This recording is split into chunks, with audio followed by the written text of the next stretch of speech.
नमस्कार दोस्तों, study with मांक में आपका स्वागत है।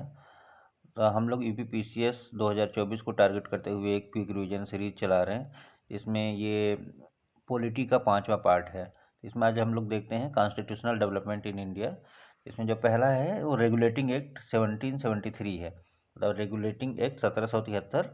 तो इसमें क्या प्रोविज़न थे, तो मद्रास और बॉम्बे प्रेसिडेंसी जो थी वो कलकत्ता प्रेसिडेंसी के अंडर आ गई, और जो गवर्नर ऑफ बंगाल था उसको गवर्नर जनरल ऑफ बंगाल कहा जाने लगा। और जो सुप्रीम कोर्ट की स्थापना हुई कलकत्ता में, ये पहला सुप्रीम कोर्ट था। तो फर्स्ट सुप्रीम कोर्ट कलकत्ता में स्थापित हुई कब? इसी के तहत 1774 में, 1773 में आया था, 1774 में कलकत्ता में एक सुप्रीम कोर्ट की स्थापना हुई थी। इसके बाद आता है पिट्स इंडिया एक्ट 1784 में। इसमें क्या था कि ये establishment of board of control BUC बोलते हैं, बोर्ड ऑफ कंट्रोल की स्थापना की गई। ये इसका कार्य क्या था? कंपनी के वाणिज्यिक और राजनीतिक कार्य को अलग किया गया। तो कंपनी के जो भी राजनीतिक कार्य थे ये बोर्ड ऑफ कंट्रोल करता था। तो बोर्ड ऑफ कंट्रोल की स्थापना कब हुई थी? तो 1784 में। ये पूछता है, मैचिंग में पूछता है कई बार, बोर्ड ऑफ कंट्रोल, तो 1784। एक्ट ऑफ 1786, देखिए ये क्या था इसमें कि गवर्नर जनरल जो है वो अपनी परिषद के निर्णय को रद्द कर सकता है स्पेशल कंडीशंस में। ये क्यों लाया गया था? बेसिकली जो कार्नवालिस था, कार्नवालिस को मनाने के लिए, कार्नवालिस रेडी नहीं था, कार्नवालिस को कन्विंस करने के लिए ये चेंज किया गया था। कार्नवालिस वही कार्नवालिस है जिसके नेतृत्व में ब्रिटिशर्स लड़े थे यूएसए में, और यूएसए जीत गया था, मतलब इंडिपेंडेंस हुआ था। तो कार्नवालिस को मनाने के लिए लाया गया, और यही कार्नवालिस है जिसने परमानेंट सेटलमेंट इंट्रोड्यूस किया था इंडिया में। और कार्नवालिस की जो कब्र है ये गाजीपुर में है। 1805 में मर गया था ये। चार्टर एक्ट 1813, ये बहुत ही इंपॉर्टेंट एक्ट है। इसमें कई बार क्वेश्चन पूछा जाता है इसमें से। तो देखिए इसमें क्या हुआ था, कंपनी की जो मोनोपोली थी ना ट्रेड में, वो ख़त्म कर दी गई। चाय और ट्रेड विद चाइना, चाय और चाइना के साथ व्यापार को छोड़कर सारी मोनोपोली कंपनी की थी जो ख़त्म कर दी गई। किसमें? 1813 के एक्ट में। और पहली बार 1 लाख रुपया पर ईयर प्रावधान किया गया शिक्षा के लिए। भारत में 1 लाख रुपया प्रतिवर्ष कंपनी खर्च करेगी, किसके लिए? एजुकेशनल डेवलपमेंट के लिए, शिक्षा के विकास के लिए। और ये तीसरी इंपॉर्टेंट चीज़ थी कि जो मिशनरीज थी, इंग्लिश मिशनरीज थी, तो उनको भारत में कार्य करने की अनुमति मिल गई। मतलब मिशनरीज आएंगी और यहाँ पे धर्म का प्रचार करेंगी। तो सबसे बड़ा क्या था कि मोनोपोली ख़त्म हो गई कंपनी की। और 1 लाख रुपया, मोस्ट इंपॉर्टेंट वन इज कि 1 लाख रुपया शिक्षा के विकास के लिए पर ईयर खर्च करेगी कंपनी भारत में। चार्टर एक्ट 1833, तो इसमें क्या था, तो कंपनी सिर्फ प्रशासनिक कार्य करेगी। अब व्यापार का कार्य जो इनका ये था चाइना के साथ और चाय के साथ अभी रह गया था, वो भी ख़त्म कर दिया गया। मतलब कंप्लीटली कंपनी क्या करेगी, अब सिर्फ एडमिनिस्ट्रेटिव वर्क करेगी, कोई भी व्यापार नहीं करेगी। और भारत के जो गवर्नर जनरल ऑफ बंगाल था, बंगाल के गवर्नर जनरल को क्या कहा जाने लगा कि गवर्नर जनरल ऑफ इंडिया। तो अब क्या है कि गवर्नर जनरल ऑफ बंगाल की जगह क्या कहा जाएगा? Governor general of India. और पहला गवर्नर जनरल ऑफ इंडिया कौन था? तो विलियम बेंटिक था। और इसमें ये भी था कि एक लॉ मेंबर को इंक्लूड किया जाएगा गवर्नर जनरल की काउंसिल में। तो गवर्नर जनरल की परिषद में, काउंसिल में, जो एक लॉ मेंबर को इंक्लूड करना था। और पहला जो ये मेंबर था वो कौन था? मैकाले था। चार्टर एक्ट 1853, 1853 का जो एक्ट था, इसमें क्या था कि बोर्ड ऑफ डायरेक्टर्स जो थे, जो बोर्ड ऑफ डायरेक्टर कब जुड़े थे? तो पिट्स इंडिया एक्ट में। तो उनका जो संख्या है वो 18 कर दिया गया, 24 से घटा कर। और जिसमें 6 जो थे नॉमिनेटेड, जो 6 थे ना, उनको नॉमिनेट किया जाना था किससे? क्राउन से। क्राउन नॉमिनेट करेगा किसको? तो बोर्ड ऑफ डायरेक्टर्स को।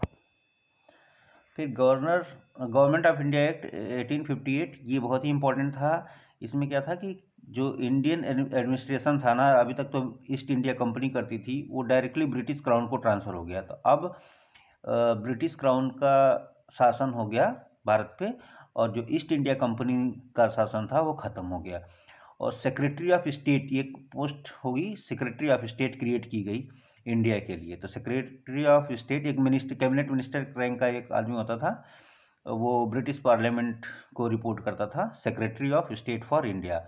और गवर्नर जनरल जो था उसको वायसराय कहा जाने लगा। वायसराय क्या था कि direct representative of British crown in India, जो ब्रिटिश क्राउन है उसका रिप्रेजेंटेटिव होता था कौन? वायसराय। ये वायसराय कौन था? गवर्नर जनरल अभी तक जो था, गवर्नर जनरल ऑफ इंडिया, उसी को वायसराय कहा जाने लगा। तो 1861 का जो एक्ट था उसमें क्या था कि कैनिंग, देखिए 1857 का जो युद्ध हुआ था ना, उसमें जो कैनिंग था गवर्नर जनरल, तो कैनिंग क्या है, 1861 का जो एक्ट था इसमें कैनिंग, लॉर्ड कैनिंग ने क्या इंट्रोड्यूस किया? डिपार्टमेंटल सिस्टम, कि अलग अलग डिपार्टमेंट जो होते हैं जैसे, तो expansion of viceroy executive council, viceroy की जो एग्जीक्यूटिव काउंसिल थी उसका थोड़ा एक्सपेंशन किया गया। और बॉम्बे और मद्रास जो प्रेसिडेंसी है उनको जो लेजिस्लेटिव पावर है वो रिस्टोर हो गया। ये लेजिस्लेटिव पावर मतलब कि ये कानून बना सकते हैं कौन? बॉम्बे और मद्रास प्रेसिडेंसी। अभी तक क्या था कि जो कलकत्ता प्रेसिडेंसी थी ना वही कानून बनाती थी, उसी के अंडर में आ गए थे ये लोग ना। तो अब ये सेपरेट हो गए, मतलब अपना कानून बना सकते हैं। इंडियन काउंसिल एक्ट 1892, इसमें क्या था कि जो एग्जीक्यूटिव काउंसिल हैं वो बजट पे अब क्या कर सकते हैं? अपना व्यू रख सकते थे। जो मेंबर हैं एग्जीक्यूटिव काउंसिल के, वो बजट पे एक लिमिटेड बहस कर सकते हैं, और वो क्वेश्चन पूछ सकते हैं पब्लिक इंटरेस्ट में। और लिमिटेड अमाउंट में ये क्या हुआ कि इलेक्ट्रल सिस्टम इंट्रोड्यूस किया गया, कि मतलब चुनाव होगा, बहुत लिमिटेड, बहुत कम लोगों को ये अधिकार थे वोट देने के। इंडियन काउंसिल एक्ट 1909, ये बहुत ही डेंजरस था, इसको मॉडल मिंटो रिफॉर्म भी बोलते हैं। इसी ने मतलब एक तरह से कहा जाए कि पार्टीशन की नींव बोई। इसमें क्या था कि कम्युनल सिस्टम, कम्युनल रिप्रेजेंटेशन था, किसके लिए? मुस्लिम के लिए, मतलब सेपरेट इलेक्टोरेट। सेपरेट इलेक्टोरेट में क्या होता है कि जैसे मान लीजिए कोई कॉन्स्टिट्यूंसी है तो उसमें सिर्फ मुस्लिम्स के लिए है सेपरेट इलेक्टोरेट, तो इसमें सिर्फ मुस्लिम कैंडिडेट खड़ा होगा और सारे मुस्लिम ही वोट देंगे और वो कोई वोट नहीं देगा। तो इस तरह का सिस्टम मॉडल मिंटो ने इंट्रोड्यूस किया था, कब? 1909 में। मॉडल मिंटो रिफॉर्म भी कहते हैं इसको। इसके बाद गवर्नमेंट ऑफ इंडिया 1919 आया। ये इस किस बेसिस पे आया था? तो मोंटेगू चेम्सफोर्ड के मतलब सजेशन पे आया था, इनकी मतलब रिपोर्ट पे आया था, मोंटेगू चेम्सफोर्ड की रिपोर्ट पे। और इसमें क्या था कि द्वैध शासन, डायरकी इंट्रोड्यूस किया गया था प्रोविंसेस में, जो भी प्रोविंसेस थे उसमें डायरकी इंट्रोड्यूस किया गया। और पहली बार 1919 का जो एक्ट था, इसमें पहली बार रिस्पॉन्सिबल गवर्नमेंट टर्म यूज किया गया। फर्स्ट टाइम क्या यूज किया गया? रिस्पॉन्सिबल गवर्नमेंट, ठीक है। और जो प्रोविंशियल सब्जेक्ट थे इसमें डायरेक्टली इंट्रोड्यूस किया गया था, तो प्रोविंशियल सब्जेक्ट्स डिवाइड हो गए रिजर्व्ड एंड ट्रांसफर्ड में। रिजर्व में जो रिजर्व होता था गवर्नर के लिए, और ट्रांसफर्ड में मतलब कि जो काउंसिल की सलाह से करता था। गवर्नमेंट ऑफ इंडिया एक्ट 1935 में क्या था कि जो डायरकी जो प्रोविंस में था उसको ख़त्म कर दिया गया और सेंटर में स्थापित किया गया। The dyarchy ended in provinces and started at centre. Autonomy to provinces, जो प्रोविंसेस थे उनको ऑटोनॉमी दी गई, और जो कम्युनल क्लास का रिप्रेजेंटेशन था उसको और भी बढ़ा दिया गया। तो उसको बढ़ा दिया गया, सेपरेट डिप्रेस्ड क्लास के लिए भी इंट्रोड्यूस कर दिया गया। और दूसरी चीज़ बाई कैमरल सेंट्रल लेजिस्लेचर, मतलब कि अब दो हाउसेस हो गए कहाँ पे? सेंट्रल लेजिस्लेचर में। और इस्टेब्लिशमेंट, देखिए एक फेडरल कोर्ट की स्थापना हुई थी 1935 के एक्ट के हिसाब के अकॉर्डिंग, लेकिन 1937 में इस्टेब्लिश हुई थी। और क्या होता? Separation of power in centre and provinces, जो पावर का ना बंटवारा, एक तरह से फेडरल सिस्टम, तो मतलब प्रोविंसेस और के थोड़े जो अपने कानून बना सकते हैं, और सेंटर जो यूनियन है वो कानून बना सकता है। इस तरह से सेपरेशन ऑफ पावर स्टार्ट हुआ कि दोनों के अपने अपने डोमेन है, अपने डोमेन में कानून बनाएंगे।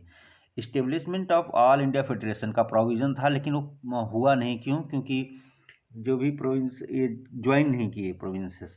Government of India act 1935 reject कर दिया गया कांग्रेस के अगले ही सेशन में जो हुआ था लखनऊ में 1936 में। 1935 में गवर्नमेंट ऑफ इंडिया एक्ट जो आया था उसका रिजेक्ट कर दिया कांग्रेस ने 1936 में, जो कांग्रेस का सेशन कहाँ हुआ था, लखनऊ में। इंडिया इंडिपेंडेंस एक्ट 1947 में आया। इसमें क्या था कि दो डोमिनियन बने, इंडिया और पाकिस्तान, इनको इंडिपेंडेंस मिली। इंडिपेंडेंस ऑफ इंडिया एक्ट मतलब दो डोमिनियन, इंडिया दो डोमिनियन में बट गया, इंडिया एंड पाकिस्तान। और सेक्रेटरी ऑफ स्टेट जो इंडिया के लिए बना था अभी, वो एबॉलिश हो गया। सेक्रेटरी ऑफ स्टेट कब बना था, तो 1800 जब ये ब्रिटिश क्राउन के अंडर में आया था तभी बना था, 1858 के एक्ट में। अब देखते हैं जो संविधान सभा और संविधान निर्माण। देखिए जो कॉन्स्टिट्यूएंट असेंबली है, तो इसका सबसे पहले स्वराज पार्टी ने 1934 में डिमांड करी थी। किसने, स्वराज पार्टी ने, कि कॉन्स्टिट्यूएंट असेंबली होनी चाहिए जो संविधान बनाएगी। औपचारिक मांग किसने की थी, सबसे पहले तो स्वराज पार्टी ने। और इन पर्सन देखा जाए तो एम.एन. राय ने पहली बार ये विचार रखा था कि ये कॉन्स्टिट्यूएंट असेंबली होगी जो संविधान निर्माण करेगी। और संविधान सभा का विचार कांग्रेस पार्टी जो है, मतलब इंडियन नेशनल कांग्रेस है, उसने सबसे पहली बार रखा था 1934 में। अगर ऐसे देखा जाए किसने पहले रखा था, सबसे पहले स्वराज पार्टी ने, और एज ए पर्सन तो एम.एन. राय ने। और 1934 में ही कांग्रेस इंडियन नेशनल कांग्रेस ने भी विचार रखा था। तो और ये जो संविधान सभा का विचार 1934 में आया था, इसको इन प्रिंसिपल अगस्त ऑफर जो है उसमें एक्सेप्ट कर लिया गया था, इन प्रिंसिपल सैद्धांतिक रूप से, ठीक है। और इसके बाद 2 साल बाद क्रिप्स मिशन आया था, कब, 1942 में। तो उसमें इसका जिक्र था, किसका, संविधान सभा का। और संविधान सभा जो बनी थी, जो जिसने संविधान का निर्माण किया, संविधान सभा, तो संविधान सभा का गठन कैबिनेट मिशन के अंडर हुआ था। किसके अंडर, तो कैबिनेट मिशन कब आया था, तो 1946 में। प्रांतों का प्रतिनिधि कैसे हुआ था, तो देखिए हर एक प्रतिनिधि 10 लाख लोगों को रिप्रेजेंट करता था। तो ये जो प्रतिनिधियों, जो प्रांत को जो रिप्रेजेंट करते थे, जो रिप्रेजेंटेटिव थे, कैसे थे, किस बेसिस पे थे, तो एक आदमी, एक रिप्रेजेंटेटिव कितने लोगों को, 10 लाख लोगों को रिप्रेजेंट करता था। और ये डायरेक्ट चुनाव नहीं हुआ था, ये अप्रत्यक्ष चुनाव था प्रांतीय सभाओं के द्वारा। और ये चुनाव वयस्क मताधिकार पर आधारित नहीं था। जो मताधिकार था वो लिमिटेड था, बहुत सारा, जैसे शिक्षा, संपत्ति और इनके बेसिस पे, और ये तो बहुत ही लिमिटेड था। और संविधान सभा की पहली बैठक जो हुई थी 9 दिसंबर, ये पूछता है, बहुत बार बार पूछता है ये, तो पहली बैठक 9 दिसंबर 1946 को। और इसके सबसे बुजुर्ग होने के नाते डॉक्टर सच्चिदानंद सिन्हा को टेम्पररी प्रेसिडेंट बना दिया गया। और उसके बाद में 11 दिसंबर को निर्विरोध डॉक्टर राजेंद्र प्रसाद को चुना गया प्रेसिडेंट। तो 9 दिसंबर को सच्चिदानंद सिन्हा पहली बैठक, और दूसरी बैठक 11 दिसंबर को 1946 को, और राजेंद्र प्रसाद को निर्विरोध प्रेसिडेंट चुना गया। और उसके 2 दिन बाद 13 दिसंबर को ऑब्जेक्टिव रिजोल्यूशन लाते हैं, कौन, डॉक्टर जवाहरलाल नेहरू। तो ऑब्जेक्टिव रिजोल्यूशन किसने पेश किया था, तो जवाहरलाल नेहरू, 2 दिन बाद, मतलब 13 दिसंबर को। तो 9 को पहली बैठक सच्चिदानंद सिन्हा, और 2 दिन बाद 11 को डॉक्टर राजेंद्र प्रसाद अध्यक्ष चुने गए दूसरी बैठक। और 2 दिन बाद ही फिर 13 को जवाहरलाल नेहरू की अध्यक्षता में ऑब्जेक्टिव रिजोल्यूशन प्रस्तुत किया गया। और एक और चीज़, संविधान सभा में 15 महिलाएं थीं। तो रिजोल्यूशन, देखिए भारत को संविधान देने का संकल्प संविधान सभा द्वारा 22 जनवरी 1947 को अपना लिया गया। जो ऑब्जेक्टिव रिजोल्यूशन कब था, 13 दिसंबर 1946 को आया था, उसको एक्सेप्ट कर लिया गया 22 जनवरी 1947 को। और यही ऑब्जेक्टिव रिजोल्यूशन का मॉडिफाइड वर्जन बाद में जाके प्रियम्बल या प्रस्तावना बनता है। जो प्रस्तावना है या प्रियम्बल है वो बनता है क्या, ऑब्जेक्टिव रिजोल्यूशन ही बनता है। और भारतीय संविधान निर्माण के लिए भारतीय संविधान सभा ने 11 सत्र का आयोजन किया था और 12वां सत्र क्या था, 26 जनवरी 1950 को संविधान लागू हुआ, तो उससे 2 दिन पहले मतलब 24 जनवरी को एक बार संविधान सभा फिर से बैठी और सबने साइन किया था। वैसे संविधान को अडॉप्ट कर लिया गया था कब, तो 26 नवंबर 1949 को ही। कुछ कमिटीज़ हैं, बहुत बार बार आता है मैचिंग के लिए, देख लीजिए। तो कमिटी में क्या है कि पहली है committee on the rule of procedure, मतलब प्रक्रिया के नियम की, तो ये है डॉक्टर राजेंद्र प्रसाद। और संचालन समिति या स्टीयरिंग कमेटी ये भी राजेंद्र प्रसाद हैं। संघ संविधान समिति जो थी उसके अध्यक्ष थे जवाहरलाल नेहरू, संघ संविधान समिति। और जो प्रांतीय संविधान समिति उसके वल्लभ भाई पटेल। ड्राफ्टिंग कमेटी सभी जानते हैं doctor BR Ambedkar. Advisory committee on fundamental rights minority tribal excluded area, मतलब मौलिक अधिकार अल्पसंख्यक जनजातीय और बहिष्कृत क्षेत्रों की सलाहकार समिति जो थी उसके थे वल्लभ भाई पटेल। जो एडवाइजरी कमेटी थी किस पे, फंडामेंटल राइट्स माइनॉरिटी ट्राइबल, इसके कौन थे, वल्लभ भाई पटेल। अच्छा, ये कुछ 2 सब कमेटी भी थी। तो सब कमेटी क्या था, फंडामेंटल राइट पे जो सब कमेटी थी इसको हेड कर रहे थे JB कृपलानी, और मतलब मौलिक अधिकार की उप समिति में JB कृपलानी। और माइनॉरिटी सब कमेटी के SC Mukherjee, minority sub committee के SC मुखर्जी। डॉक्टर राजेंद्र प्रसाद जो चेयरमैन थे नेशनल फ्लैग कमेटी के, जो नेशनल फ्लैग कमेटी थी उसके चेयरमैन कौन थे, तो राजेंद्र प्रसाद। राजेंद्र प्रसाद राष्ट्रीय ध्वज समिति के अध्यक्ष थे। और 29 अगस्त 1947, देखिए 15 अगस्त 1947 को आज़ादी मिली, उसके 14 दिन बाद 29 अगस्त 1947 को कॉन्स्टिट्यूएंट असेंबली ने एक ड्राफ्टिंग कमेटी सेटअप किया। चेयरमैनशिप कौन कर रहे थे उसकी, तो BR अम्बेडकर। ड्राफ्टिंग कमेटी के चेयरमैन कौन थे, BR अम्बेडकर। इसका गठन हुआ था 29 अगस्त 1947 को। पूछा है क्वेश्चन, ऐसे आता है। 29 अगस्त 1947 को संविधान सभा ने डॉक्टर BR अम्बेडकर की अध्यक्षता में एक मसौदा समिति का गठन किया था। ठीक है, संविधान का पहला मसौदा जो पहला ड्राफ्ट जो था BN राव ने प्रोड्यूस किया था। BN राव कौन थे, तो BN राव एडवाइजर थे, संविधान सभा के एडवाइजर थे। कौन, BN Rao, sir BN Rao. और BN राव कौन थे, मतलब एडवाइजर कौन थे, पूछा है क्वेश्चन एग्जाम में, तो BN राव एडवाइजर थे। ठीक है, BN राव कौन थे, एडवाइजर थे। फिर इंडियन कॉन्स्टिट्यूशन जो है उसको अडॉप्ट कर लिया गया था कब, 26 नवंबर 1949 को। कॉन्स्टिट्यूशन को कब अडॉप्ट किया गया, तो 26 नवंबर 1949 को।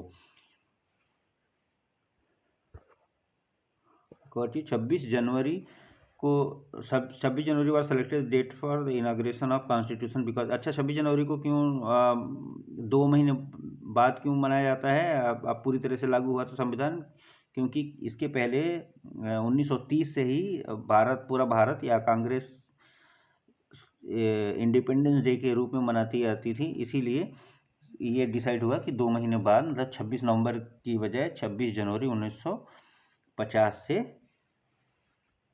संविधान फुल फोर्स में आएगा। वैसे 26 नवंबर 1949 को जो अडॉप्ट हुआ था तो कुछ प्रोविजन तभी से लागू हो गए थे, लेकिन फुल फ्लैश संविधान लागू हुआ था कब, 26 जनवरी 1950 को, 2 महीने बाद। 1950 को ही जनगण मन अडॉप्ट किया गया है, नेशनल एंथम 1950 में ही। और राज्य का प्रतीक चिन्ह है, चिन्ह जैसे एम्बलम है, स्टेट एम्बलम है, वो भी 26 जनवरी 1950 को ही अडॉप्ट किया गया। ठीक है, जो एम्बलम क्या होता है, वही अशोक का जो है ना, अशोक का पिलर जो चारों शेर रहते हैं वही। तो स्टेट एम्बलम कब अडॉप्ट किया गया, तो 26 जनवरी 1950 को। JB कृपलानी उस टाइम पे जब देश का जब बंटवारा हुआ था, जब आज़ादी मिली थी, तो उस समय कांग्रेस के जो प्रेसिडेंट थे, इंडियन नेशनल कांग्रेस के प्रेसिडेंट कौन थे, तो JB कृपलानी। और मतलब 15 अगस्त 1947 को JB कृपलानी अध्यक्ष थे। जो कॉन्स्टिट्यूएंट असेंबली है कहते हैं जो ग्रेनविल ऑस्टिन थे, ये पूछता है स्टेटमेंट किसका है, तो ग्रेनविल ऑस्टिन थे, उनका कहना था कि कॉन्स्टिट्यूएंट असेंबली है जो ना, वो कांग्रेस थी और कांग्रेस इंडिया था। तो संविधान सभा कांग्रेस थी और कांग्रेस भारत थी। केसी ह्यूयर ने कहा था कि India is quasi federal state. K C Wheare का स्टेटमेंट है, बहुत फेमस है, कई बार आया है। केसी ह्यूयर ने कहा था कि India is quasi federal state. India is quasi federal state कौन कहते हैं, तो केसी ह्यूयर साहब बोलते हैं। ठीक है, थैंक यू सो मच।